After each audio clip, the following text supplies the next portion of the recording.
ជាលើកទី1ហើយដែលនាងខ្ញុំបានឡើងលើភ្នំណាំលាវ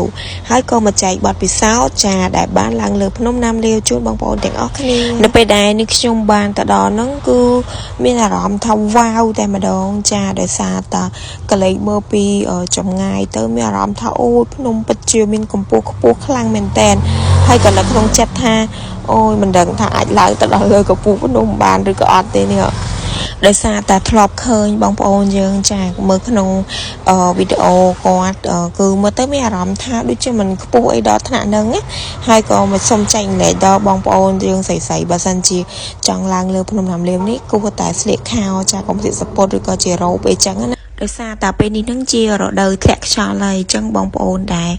មកអាចនិយាយបានថាលាកខោទៅគឺងាយស្រួលនៅក្នុងការឡើងភ្នំណាព្រោះទាំងរំតែឡើងមកដល់លើនេះគឺមានឧបសគ្គខ្លះដែរមុននឹងមកដល់កំពូលភ្នំហ្នឹងគឺបងប្អូនច្បាស់ជាទទួលបានអារម្មណ៍ចាភ័យ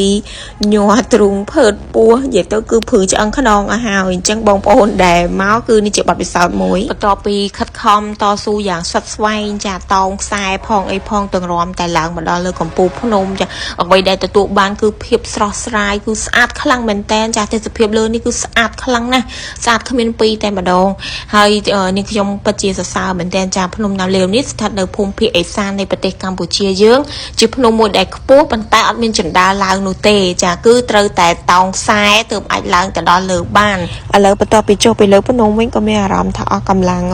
ដូច្នេះហើយក៏នាំគ្នាចាមកជួយទិញបងប្អូនយើងដែលគាត់រស់នៅទីនោះណា